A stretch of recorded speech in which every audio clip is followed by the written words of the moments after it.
मेरे स्वामी को 1 साल की सज़ा मिली है।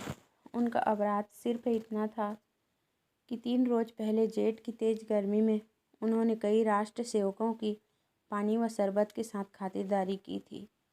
मैं उस दौरान कोर्ट में खड़ी थी। ऐसा लग रहा था मानो कमरे से बाहर खड़े शहर की सभी राजनीतिक चेतना किसी बंदी पशु की तरह ज़ोर ज़ोर से चीख रही हो।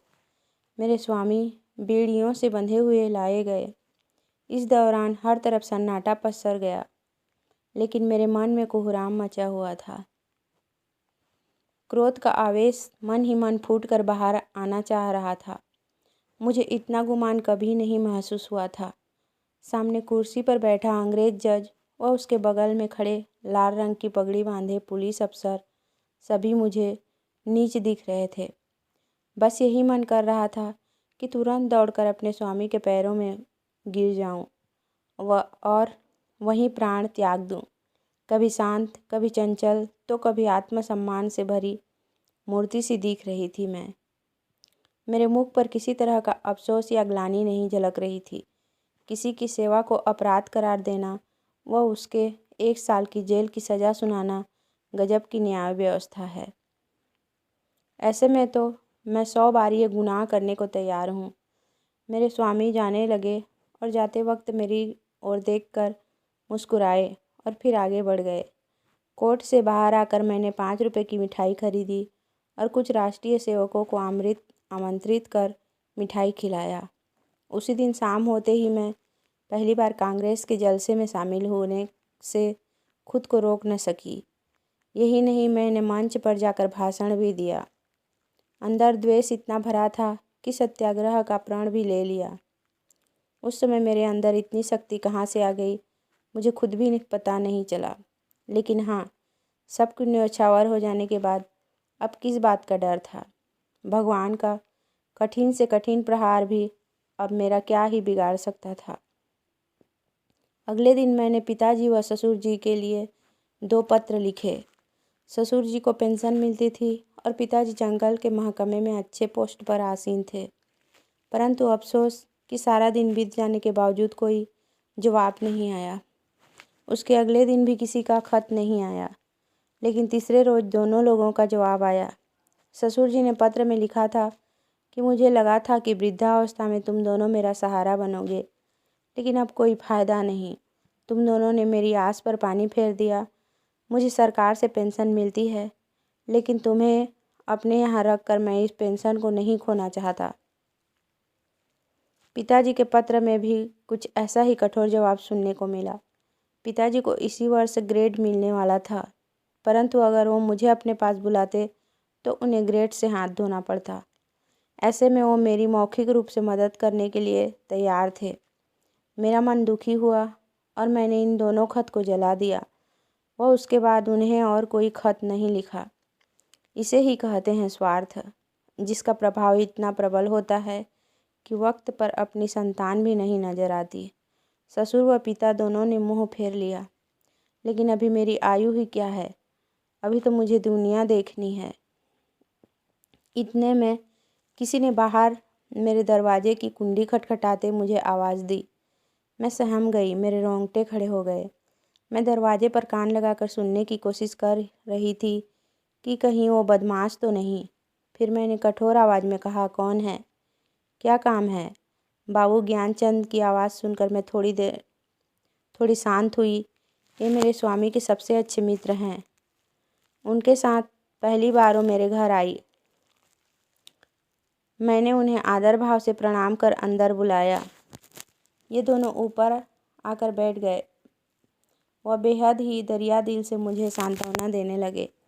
उनकी पत्नी के विचार देखकर मुझे ये समझ आ गया कि वो एक सशक्त महिला है। उनके चेहरे से ही उनकी प्रतिभा झलक रही थी। दोहरी कटकाठी के साथ चेहरे पर रौब व जेवरों से लदी किसी महारानी से कम नहीं लग रही थी। खास बात तो ये थी कि बाहर से वो जितनी ही कठोर दिख रही थी, अंदर से उतनी ही करुणा से भरी हुई थी। उनसे बातचीत शुरू हुई। ज्ञान जी की पत्नी, क्या घर पर किसी को खत लिखा? मैंने कहा, हाँ। ज्ञान जी की पत्नी, कोई घर से लेने आ रहा? मैंने कहा, नहीं, पिताजी व ससुर जी में से कोई मुझे अपने साथ रखने को तैयार नहीं है। ज्ञान जी की पत्नी, तो फिर आगे क्या करने का सोचा है? मैंने कहा, फिलहाल के लिए तो यहीं पर हूँ। ज्ञान जी की पत्नी, हम लोगों के साथ हमारे घर क्यों नहीं चल रही हो? अकेले में तुम्हें यहाँ नहीं रहने दूंगी। इस दौरान खुफिया के दूत घर के बाहर डटे हुए हैं। मुझे आशंका हो गई थी कि ये खुफिया के दूत ही होंगे। ज्ञान जी ने अपनी पत्नी की ओर देखा और पूछा, मैं टांगा ले आऊं? ज्ञान जी की पत्नी ने इशारे में ही आज्ञा दे दी। ज्ञान जी तुरंत द्वार की तरफ चले। तभी ज्ञान जी की पत्नी ने बोला, रुको, कितने टांगे लेकर आओगे? ज्ञान जी घबरा कर बोले, कितने? ज्ञान जी की पत्नी, हाँ कितने? एक टांगे पर सिर्फ 3 लोग ही बैठ सकते हैं। बाकी के सामान, बिस्तर, बर्तन आदि कैसे जाएंगे? ज्ञान जी, फिर 2 ले आऊं? ज्ञान जी बोले। ज्ञान जी की पत्नी, एक टांगे पर कितना सामान जाएगा? ज्ञान जी, फिर ठीक है, 3 ले आता हूँ। ज्ञान जी की पत्नी, हाँ तो जाओ भी, अब इतनी देर क्यों कर रहे हो? जब तक मैं कुछ कहती तब तक ज्ञान जी निकल गए। मैंने संकोचते हुए उनकी पत्नी से कहा, मेरे आने से आपको तकलीफ होगी। कठोर वाणी में ज्ञान की पत्नी ने बोला, हाँ तकलीफ तो होगी। तुम किलो भर आटा खाओगी, घर का एक जगह भी घेर लोगी, ये सब क्या कम कष्ट है? इतना सुनकर मैंने कहा, क्या बहन आप भी? उनकी पत्नी ने मेरे कंधे पर हाथ रखकर बोला, जब तुम्हारे स्वामी वापस आ जाए तो मुझे अपने घर में रख लेना, हिसाब बराबर हो जाएगा। अब ठीक है ना? तो चलो सारा सामान बांध लो। ये सब देखकर बिल्कुल सपने जैसा लग रहा था। इतनी उदार स्त्री मैंने आज तक नहीं देखी थी। मुझे उनमें बड़ी बहन दिख रही थी। ऐसा लग रहा था जैसे क्रोध व चिंता जैसे चीज़ों पर उन्होंने काबू पा लिया है। हर वक्त उनके मुख से मधुर वाणी निकलती थी, जिसे मानो सरस्वती का वास हो। उनकी कोई संतान नहीं थी, लेकिन फिर भी वो दुखी नहीं थी। घर का काम वो स्वयं करती और बाहर के काम के लिए एक लड़का रख रखा था। आश्चर्य तो इस बात का था कि दिन भर मेहनत करने के बाद भी वो कभी आराम न करती। यही नहीं, उनका आहार भी बेहद कम था। इतना ही नहीं, दिन भर वो मुझे कुछ न कुछ खिलाने के लिए परेशान रहती। एक काम नहीं करने देती। बस यहाँ यही बुरा लगता था।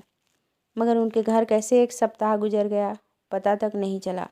तभी मुझे एक दिन वो दूत यहाँ दिखाई दिए। उन्हें यहाँ देख मैं घबरा गई। मैंने सोचा ये मेरे पीछे यहाँ तक आ गए। तभी उन्होंने कहा कि कुत्ते हैं, भौंकने के अलावा कुछ नहीं कर सकते। मैं मन ही मन चिंतित थी। मैंने बोला, कुत्ते हैं, काट भी तो सकते हैं। ज्ञान जी की पत्नी ने कहा, तो क्या इनके डर से भागना नहीं चाहिए? मैं बार बार उनके बारे में सोचती। छज्जे से जाकर देखती तो वे बाहर नजर आते थे। हाथ धोकर ये मेरे पीछे पड़ गए थे। मन ही मन सोचती कि मैं इनका क्या बिगाड़ सकती हूँ। आखिर मैं हूँ ही क्या? क्या ये नहीं चाहते कि मैं यहाँ रहूँ? पर ऐसा कर उन्हें क्या हासिल होगा? ये सब सोचते हुए 1 और सप्ताह बीत गया। उन दोनों दूत ने अपना डेरा वहीं जमा लिया था। ऐसे में मैं और ज़्यादा बेचैन थी। किसी से कुछ कह भी नहीं सकती थी। एक रोज़ संध्या के वक्त ज्ञान जी घर आए। घबराए हुए नजर आ रहे थे। मैं बरामदे में सब्जी काट रही थी। ज्ञान जी सबसे पहले कमरे में गए और अपनी पत्नी को बुलाया। उनकी पत्नी ने कहा, अरे अचानक से क्या हो गया? पहले हाथ मुंह धो लो, कपड़े बदल लो, कुछ खाओ, तब आराम से बैठकर बात करते हैं। उन्होंने पत्नी से बात करने के लिए दोबारा आग्रह करते हुए कहा, तुम क्यों नहीं समझ रही हो? मेरी जान पर बन आई है। फिर भी ज्ञान जी की पत्नी ने वहीं बैठे हुए कहा कि बात क्या है, बताते क्यों नहीं? ज्ञान जी ने कहा, पहले इधर आओ। इतने में मैं खुद वहाँ से दूर जाने लगी। तभी ज्ञान जी की पत्नी ने मुझे हाथ पकड़कर रोक लिया। मैं कोशिश करके भी उनसे हाथ नहीं छुड़ा पाई। ज्ञान जी मेरे सामने वो बात नहीं कहना चाहते थे, लेकिन उनसे इंतज़ार भी नहीं हो रहा था।